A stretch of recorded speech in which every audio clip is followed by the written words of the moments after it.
Hello net aspirants, मेरा नाम अदिति है और मैं आज आपको बताने वाली हूँ कि पेपर वन का पैटर्न कैसा होता है, क्या स्ट्रैटेजी आपको यूज़ करनी चाहिए पेपर वन को क्वालिफाई करने के लिए।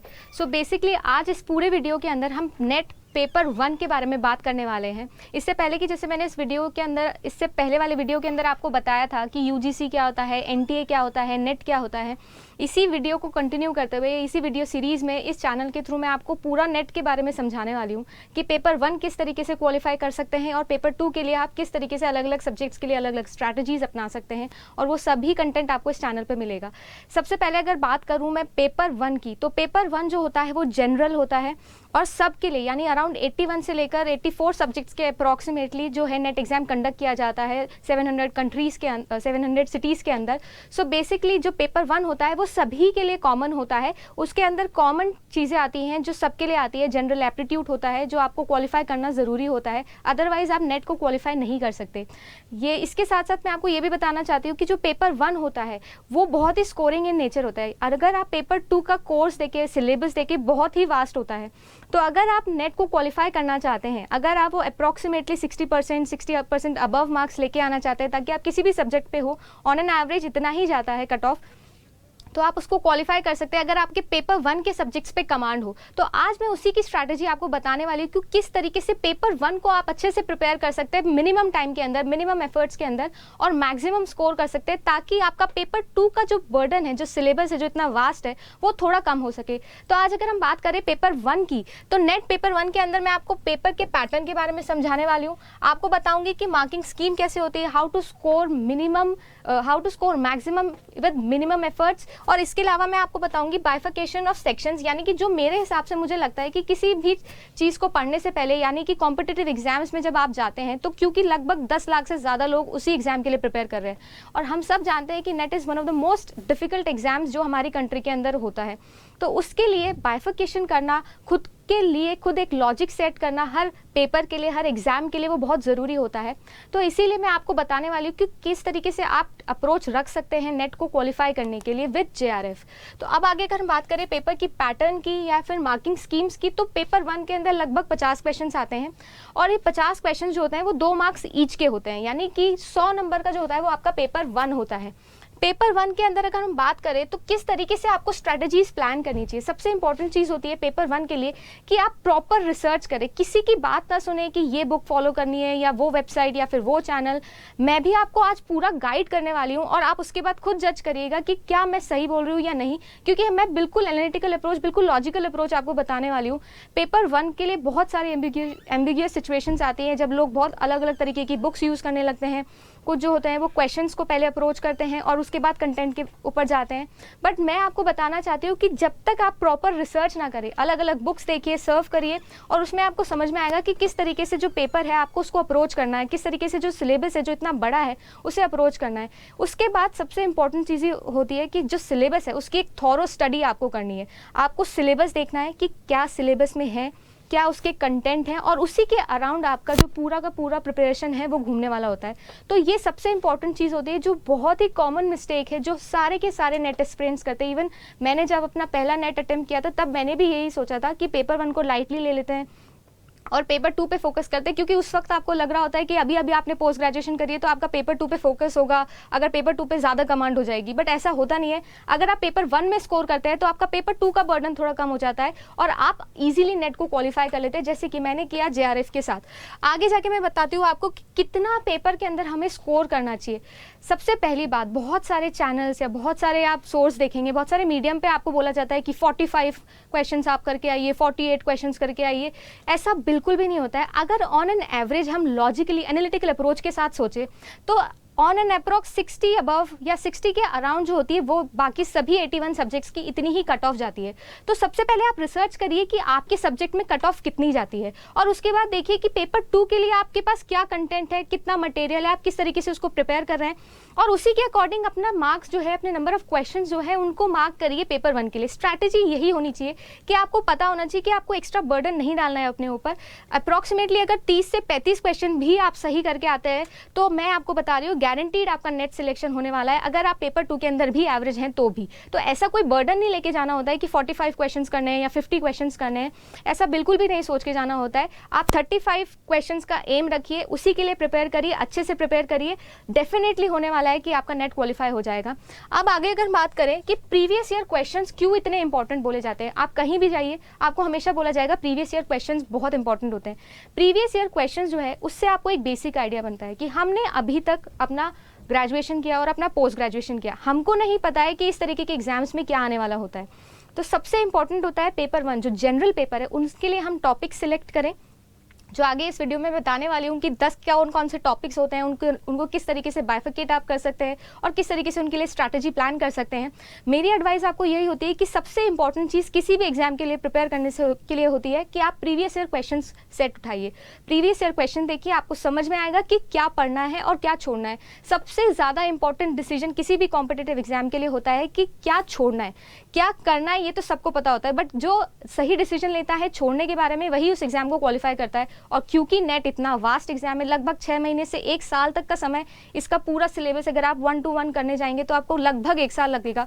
बट कैसे मिनिमम एफर्ट्स के अंदर, क्योंकि अब आपका एग्जाम अप्रोचिंग है, लगभग 3 महीने 3.5 महीने के बाद आपका एग्जाम है जून के अंदर, तो उसके लिए किस तरीके से पेपर 1 को आप क्वालिफाई कर सकते हैं, अच्छे नंबर ला सकते हैं ताकि आपका नेट क्वालिफाई हो जाए, उसके लिए प्रीवियस ईयर क्वेश्चन बहुत ज़्यादा इंपॉर्टेंट होने वाले हैं।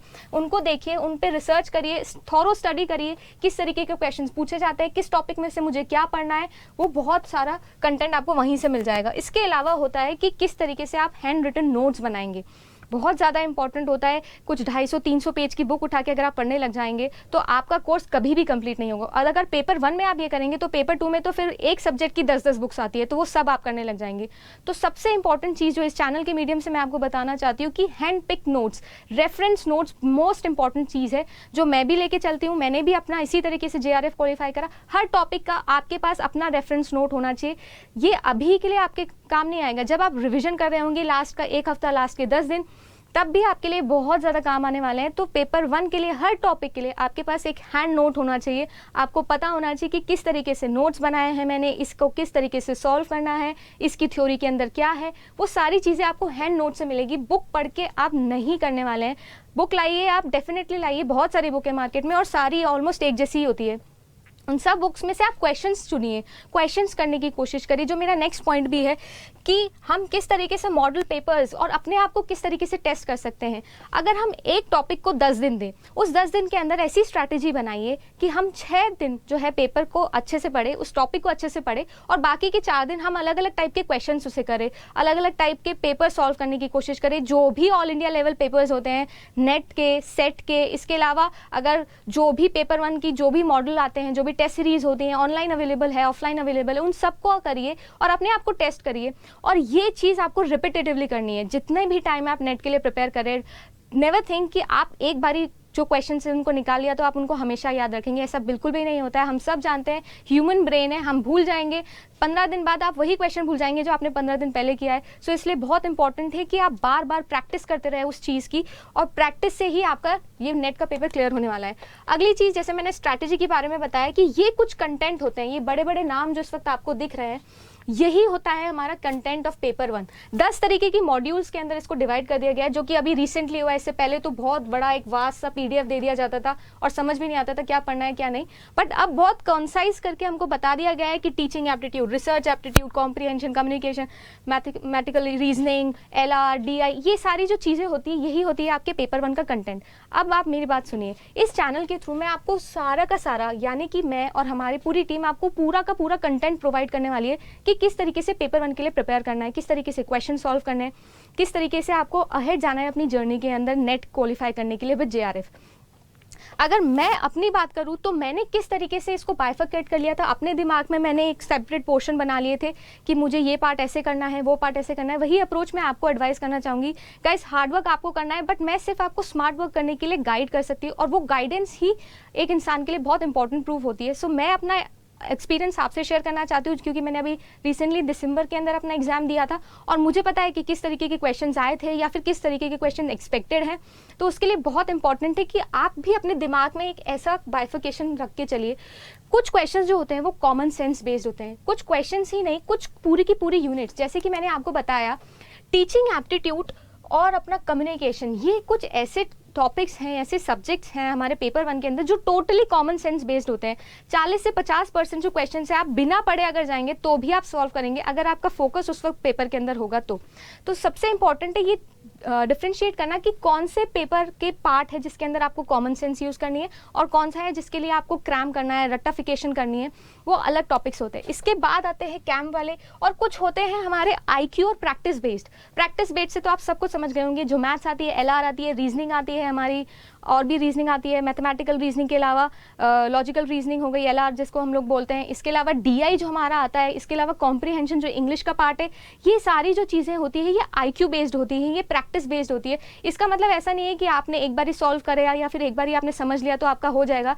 मैथ्स कभी भी पढ़ के नहीं होते, ये तो हम सब बचपन से सुनते आ रहे हैं, सबने मम्मी पापा की बहुत डांट सुनी है कि मैथ्स पढ़ लो, मैथ्स पढ़ लो। सो नेट के अंदर भी आपकी मैथ्स बहुत काम आने वाली है। किस तरीके से आपको नोट्स बनाने, जैसे मैंने बोला था हैंड रिटन नोट्स, आप प्रॉब्लम देखिए किस तरीके की प्रॉब्लम आ रही है, उसके लिए आप हैंड रिटन नोट्स बनाइए कि किस तरीके से उस प्रॉब्लम को सॉल्व किया जाता है, और फिर उस पर क्वेश्चंस निकालिए। 150 क्वेश्चंस अगर आप उस टॉपिक से निकाल लेंगे तो डेफिनेटली आप जो एग्जाम है उसके अंदर नहीं अटकने वाले हैं और वो क्वेश्चन आपका निकल जाएगा। तो अगर मैं बात करूँ जैसा कि यहाँ पे मैथमेटिक्स हो गया, लॉजिकल रीजनिंग, डेटा इंटरप्रिटेशन हो गया, कॉम्प्रीहेंशन हो गया, ये सारी ऐसी चीज़ें हैं जो प्रैक्टिस की चीज़ें हैं। जैसे कि मैंने आपको बताया कि 10 दिन आप डिवोट करिए एक सब्जेक्ट के लिए, और वो डेफिनेटली वो 10 दिन आपको नहीं लगने वाले कॉम्प्रीहेंशन के अंदर। कॉम्प्रीहेंशन हम सबको पता है, हम सब कॉम्पिटिटिव एग्जाम्स और भी देखते हैं, हमने सबने अपने स्कूल लेवल पर भी देखा है। कॉम्प्रीहेंशन आपको रोज़ निकालना है, रोज़ एक कॉम्प्रीहेंशन अगर आप निकालेंगे तो at the end of the day जब आप एग्जाम हॉल में बैठे होंगे तो आप बहुत ईजिली उसे कर पाएंगे। और एक और पर्सनल एक्सपीरियंस जो मैंने एग्जाम के टाइम पे फेस किया था वो यही था कि जो विंडो होती है एग्जाम की, क्योंकि ये सीबीटी है, कंप्यूटर बेस्ड एग्जाम है, तो जो सीबीटी होता है उसे स्क्रॉल डाउन और स्क्रॉल अप करने के लिए बहुत प्रॉब्लम्स आती है। तो मेरी ये एडवाइस होगी कि अगर आप कंप्यूटर पे ही, यानी अपने डेस्कटॉप पे, अपने लैपटॉप पे बेस बैठ के अगर सॉल्व करना चाहेंगे, ऑनलाइन प्रैक्टिस करेंगे, तो भी आपके लिए बहुत ज़्यादा बेनिफिशियल होने वाला है। तो ये छोटी छोटी सी टिप्स होती है, ट्रिक्स होती है जो आप यूज़ कर सकते हैं ताकि एग्जाम टाइम पे आपका वो टाइम ना वेस्ट हो, क्योंकि टाइम बहुत ही इंपॉर्टेंट चीज़ होती है नेट के एग्जाम में। यूजुअली लोगों को लगता है कि 3 घंटे जो है वो मोर देन इनफ होता है, बट एक्चुअली में ऐसा नहीं होता है। पेपर 1 और पेपर 2 दोनों के लिए टाइम मैनेजमेंट बहुत ज़्यादा इंपॉर्टेंट होता है। स्पेशली पेपर 1 के लिए किस तरीके से आपको टाइम को मैनेज करना है। अप्रॉक्सीमेटली 50 क्वेश्चन आते हैं, और ऐसा कहा जाता है कि इन सब जो 10 यूनिट्स मैंने यहाँ पे लिख रखी है, इनमें से 5-5 क्वेश्चन आएंगे, जो कभी नहीं होता है। मैंने जब एग्जाम दिया तो रिसर्च मेथोडोलॉजीज के कुछ 6 या 7 क्वेश्चन आए थे, टीचिंग एप्टीट्यूड के 2 या 3 क्वेश्चन आए थे। तो अलग अलग टॉपिक से अलग अलग नंबर ऑफ क्वेश्चन आ सकते हैं। तो ऐसा नहीं कि आपको किसी एक पर्टिकुलर टॉपिक पे ज़्यादा ध्यान देना है, किसी पर्टिकुलर टॉपिक पे कम ध्यान देना है। आप अभी से अपना प्रिपरेशन शुरू कर रहे हैं तो इट्स वेरी इंपॉर्टेंट कि आप हर टॉपिक को अपना बराबर ध्यान दें, क्योंकि ऐसा कुछ नहीं होने वाला है कि एग्जाम टाइम में कि इस पे से ज़्यादा क्वेश्चन आएंगे या उसमें से आपके लक पे डिपेंड करता है कि हो सकता है आपने जो बिल्कुल कम प्रिपेयर किया उसमें से ज़्यादा क्वेश्चन आ जाए। तो इसीलिए बहुत इंपॉर्टेंट है कि आप वो हैंड पिक नोट्स बनाएं और प्रैक्टिस करते रहे रेगुलरली। उसके बाद होते हैं हमारा क्रैम करने वाला स्टफ। क्रैम करने वाला स्टफ से मेरा मतलब है जिसमें रट्टाफिकेशन करना पड़ता है। सबसे इंपॉर्टेंट इसके अंदर होता है हायर एजुकेशन सिस्टम हो गया, पीपल एंड एनवायरनमेंट, ये कुछ ऐसी चीज़ें हैं जो करंट अफेयर पे बेस्ड होती है। आईसीटी भी, जैसे कि इंफॉर्मेशन और कम्युनिकेशन जो है, ये भी हालांकि जैसे अगर जो कंप्यूटर साइंस बैकग्राउंड से ये एग्जाम को क्वालिफाई करते हैं या एग्जाम के लिए प्रिपेयर कर रहे हैं, उनके लिए सब्जेक्ट थोड़ा आसान पड़ता है, क्योंकि उनको पता होता है सब टेक्निकल टर्म्स होती है, जैसे यूएसबी क्या होता है, डोमेन क्या होता है, यूआरएल क्या होता है, ये सब छोटी छोटी चीज़ें जो होती है वो पूछी जाती है। बट जो नॉन कंप्यूटर साइंस बैकग्राउंड है उनके लिए ये टॉपिक भी थोड़ा सा क्रैमिंग वाला सब्जेक्ट हो जाता है। आपको पता होना चाहिए, सारी टर्मिनोलॉजीज पता होनी चाहिए, सारे एब्रीविएशंस किसके लिए यूज़ हो रहे हैं ये भी आपको पता होना चाहिए। तो ये सारी चीज़ें जो होती है ये आती है आपकी क्रैमिंग वाले पोर्ट। पीपल, एनवायरनमेंट और development, people development and environment, ये इतना वास्ट सब्जेक्ट है, ये अपने आप के अंदर आप इसमें 300-400 पेज की एक बुक लिख सकते हैं। बट हमारे चैनल के मीडियम से हम आपको बताएंगे कि कितने इंपॉर्टेंट पॉइंट्स हैं, क्या इंपॉर्टेंट पॉइंट्स हैं जो आपको पढ़ने चाहिए और किन को पढ़ के आपका एग्जाम क्वालिफाई हो सकता है। गाइस, ये नेट का एग्जाम है, इसका मतलब ये नहीं है कि आपको सारे सब्जेक्ट्स डिटेल में पढ़ने हैं, सबके पूरे नोट्स बना के रखने हैं अपने। ये सब आप जो करेंगे ये एग्जाम के बाद आप कर सकते हैं, बहुत इजीली कर सकते हैं, इसमें कोई प्रॉब्लम नहीं, मुझे भी कोई प्रॉब्लम नहीं है, आपको भी कोई प्रॉब्लम नहीं होगी। बट हमें एग्जाम को क्वालिफाई करना है, और एग्जाम क्वालिफाई करने के लिए इंपॉर्टेंट है कि हम वो ट्रिक्स अपनाएं जिनसे हम एग्जाम को क्वालिफाई कर सकते हैं, हम मार्क्स ला सकते हैं। क्योंकि नॉलेज के लिए तो हमने पढ़ लिया, पूरा ग्रेजुएशन कर लिया, पोस्ट ग्रेजुएशन कर लिया, बट अब आ गया है टाइम एग्जाम को क्वालिफाई करने के लिए। और उसके लिए आप अगर पूरा का पूरा पीपल डेवलपमेंट और एनवायरनमेंट पढ़ने लगे तो आपको 6 महीने तो इसी के अंदर लग जाने वाले हैं। अगर पूरा का पूरा रिसर्च मेथोडोलॉजी आप पढ़े तो आपको पूरा टाइम लग जाने वाला है। जैसे हमको पता है, आप नेट के लिए प्रिपेयर कर रहे हैं तो आपको पता होगा कि नेट के बाद पीएचडी करते हैं, और पीएचडी के बाद जो है फिर आप अप्लाई करते हैं, अलग अलग रिसर्च प्रपोजल्स लेके जाते हैं। उनके लिए रिसर्च मेथोडोलॉजी पूरा का पूरा एक यूनिट होता है। थीसिस लिखना, कैसे थीसिस लिखी जाती है, किस तरीके से आपके नाम के आगे डॉक्टर लगा जाता है, ये सब कुछ जो है वो रिसर्च मेथोडोलॉजी में आता है। बट इस चैनल पे हम आपको ये बताएंगे कि क्या इंपॉर्टेंट है, किन पोर्शंस पे आपको टारगेट करना चाहिए जो कि मार्क्स ओरिएंटेड होते हैं, क्योंकि हमें यहाँ पे मार्क्स ओरिएंटेड काम करना है। क्योंकि पढ़ने के लिए तो आगे भी बहुत टाइम बचा है। नेट क्वालिफाई करने के बाद लाइफ लॉन्ग वो नेट का जो आपका सर्टिफिकेट है वो लाइफ लॉन्ग आपके साथ रहने वाला है। तो आप जितना पढ़ना चाहते हैं उतना डिटेल में पढ़िए, कोई किसी को मना नहीं करता। बट अभी क्योंकि हमें एग्जाम क्वालिफाई करना है तो किस तरीके से पढ़ना है वो भी हम आपको बताएंगे। इसके बाद अगर मैं बात करूँ कि क्या इंपॉर्टेंट टिप्स मैं अपने एक्सपीरियंस से शेयर करना चाहती हूँ, वो यही है कि सबसे पहले तो आपको प्रीवियस ईयर पेपर को अच्छे से छानवाना है। 10-12 साल के प्रीवियस ईयर पेपर आपको उठा के लेके आने हैं और आपको नोट्स बनाने हैं, रिसर्च करना है, आपको देखना है कि किस में से क्या आता है, कौन सी टर्मिनोलॉजीज होती है। जब आप नोट्स बनाएंगे गाइज, आपको अपने आप ऑटोमेटिकली समझ में आने लग जाएगा कि ये टर्मिनोलॉजी इंपॉर्टेंट है, ये टॉपिक इंपॉर्टेंट है, ये पोर्शन इंपॉर्टेंट है। और फिर जब आप हमारी क्लासेस देखेंगे, जो अपकमिंग वीडियोज़ के अंदर हम आपको दिखाने वाले हैं, जो समझाने वाले हैं, जो हमारी फैकल्टी हैं, सब नेट क्वालिफाइड फैकल्टीज़ जो हैं वो आपको पढ़ाएंगी, आपको ऑटोमेटिकली समझ में आ जाएगा कि उन कीवर्ड्स पे, उन टर्मिनोलॉजीज पे हम टारगेट करेंगे ताकि आप नेट के लिए अच्छे से प्रिपरेशन कर सके अपनी। उसके बाद आता है क्विक रिस्पॉन्स पे ध्यान देना है। क्विक रिस्पॉन्स से मेरा क्या मतलब है, ये पॉइंट मैंने इसलिए लिखा है, और मैंने एक और पॉइंट यहाँ पे लिखा था, टाइम मैनेजमेंट। यानी कि ईगो क्लैश नहीं करना है वहाँ पे जाके। ये नहीं करना है कि मैं मैथ्स का स्टूडेंट हूँ और मेरे से मैथ्स का क्वेश्चन क्यों नहीं हो रहा है, मुझसे कंपाउंड इंटरेस्ट क्यों सॉल्व नहीं हो रहा है। एक पर्सनल एक्सपीरियंस मैं शेयर करूँ, मैं भी एक मैथ्स स्टूडेंट हूँ और मुझे कंपाउंड इंटरेस्ट, सिंपल इंटरेस्ट, ये सब कुछ बहुत अच्छे से आते हैं, बहुत अच्छे से समझ में आते हैं। बट मैंने जब 2019 का पेपर दिया तो जो कंपाउंड इंटरेस्ट का क्वेश्चन आया था बहुत ही सिंपल था, पर क्योंकि टाइम मैंने प्रॉपर्ली मैनेज नहीं किया तो वो क्वेश्चन मेरा गलत हो गया, वो क्वेश्चन मैंने सही नहीं किया। तो मुझे भी बहुत बुरा लगा बाहर आके कि यार मैं मैथ्स स्टूडेंट हूँ फिर भी कंपाउंड इंटरेस्ट का क्वेश्चन गलत करके आई। बट गाइज, ईगो पे आपको नहीं लेना है, वहाँ पे जाके आपको टाइम अच्छे से मैनेज करना होता है ताकि आप पूरा का पूरा पेपर पढ़ सके। क्योंकि पेपर जो होता है वो नेगेटिव मार्किंग वाला नहीं है। हम सब ये बात जानते हैं कि पेपर नेगेटिव मार्किंग वाला नहीं होता है। तो पेपर को पूरा अटेम्प्ट करना है, और पूरा अटेम्प्ट तभी करेंगे जब आप पूरा पढ़ेंगे, अच्छे से टाइम मैनेज करेंगे। ये नहीं सोचेंगे कि मुझे ये वाला क्वेश्चन तो करना ही है, अरे मैं हिस्ट्री का स्टूडेंट हूँ तो मुझे ये पीपल एनवायरनमेंट वाला तो होना ही चाहिए, मैं एनवायरनमेंट पढ़ के आया हूँ, या मैंने हायर एजुकेशन का लिए बहुत सारे करंट अफेयर्स पढ़े हैं। ऐसा कुछ नहीं होना चाहिए। ईगो क्लैश नहीं करना है वहाँ पे जाके। हमको सिर्फ हमारा काम निकालना है, हमको एग्जाम क्वालिफाई करना है, अच्छे मार्क्स लेके आने हैं। लगभग 35 क्वेश्चन जो है वो हमको सही करके आने हैं और हमारा सिलेक्शन पक्का है। उसके बाद करते हैं कि रेफरेंस योर मिस्टेक्स, यानी कि जो आपने मिस्टेक्स करी, जिस तरीके से मैं आपको बता रही हूँ पिछले 10-15 मिनट से कि किस तरीके से आप अपने आप को टेस्ट करना है। आपको हर 10 दिन में एटलीस्ट एक टेस्ट तो देना ही देना है। रोज़ आप जो टॉपिक प्रिपेयर करें उनके लिए आप क्वेश्चन सॉल्व करें। वो सारे क्वेश्चन सॉल्व करेंगे तो आपको मिस्टेक समझ में आएगी, और जो मिस्टेक्स आप अभी क्लियर कर लेंगे वो एग्जाम पॉइंट ऑफ व्यू पे बहुत इंपॉर्टेंट होंगे। एग्जाम टाइम में आप वो सारी मिस्टेक्स नहीं करने वाले हैं। उसके बाद अगर मैं बात करूँ टाइम मैनेजमेंट की, मैंने बात करी, अटेम्प्ट ऑल क्वेश्चन, ये मेरा लास्ट पॉइंट है और सबसे इंपॉर्टेंट पॉइंट होता है। बहुत सारे लोग जो है उसे छोड़ देते हैं। लोगों को क्या लगता है कि नेट के बारे में पता नहीं होता है अच्छे से, क्योंकि ये एग्जाम जो है अभी धीरे धीरे पॉपुलर हो रहा है। इतना पॉपुलर होता नहीं है, क्योंकि लोग पढ़ते हैं कि 6% लोग क्वालिफाई करते हैं तो भैया देना ही क्यों ये एग्जाम। बट एक्चुअली में आपको पता है कि सबसे बड़ी पॉजिटिव बात नेट के एग्जाम की ये होती है कि ये नेगेटिव मार्किंग वाला एग्जाम नहीं है, बाकी सभी कॉम्पिटिटिव एग्जाम से डिफरेंट है।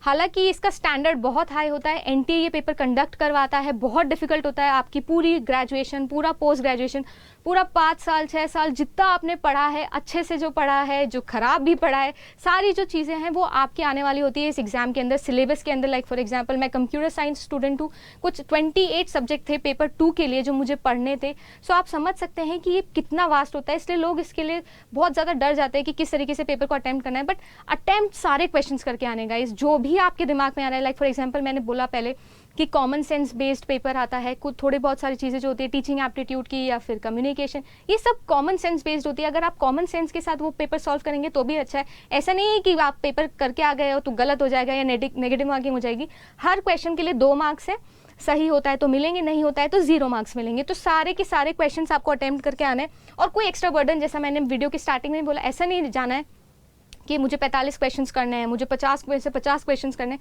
ऐसा नहीं होने वाला होता है। आपको अपना टारगेट खुद सेट करना है, खुद के लिए रिसर्च करिए, सारी बुक्स को पढ़िए, अलग अलग सोर्सेज से पढ़िए और फिर खुद के नोट्स बना लीजिए। समझ में लिए आ जाना चाहिए आपको अब तक कि किस तरीके से मुझे क्या टॉपिक पढ़ना है, और हम उसके लिए आपके लिए बहुत मदद करने वाले हैं। आगे अपकमिंग वीडियोज़ के अंदर हम आपको टॉपिक वाइज हर एक टॉपिक, जो ये 10 यूनिट्स मैंने बताई आपको, इन 10 यूनिट्स में से हर एक चीज़ हम आपको बताने वाले हैं, हम आपको गाइड करने वाले हैं कि किस तरीके से उसे प्रिपेयर करना है, किस तरीके से अपना हैंड पिक नोट्स बनाने हैं और फिर किस तरीके से रिवाइज करना है और नेट क्वालिफाई करना है।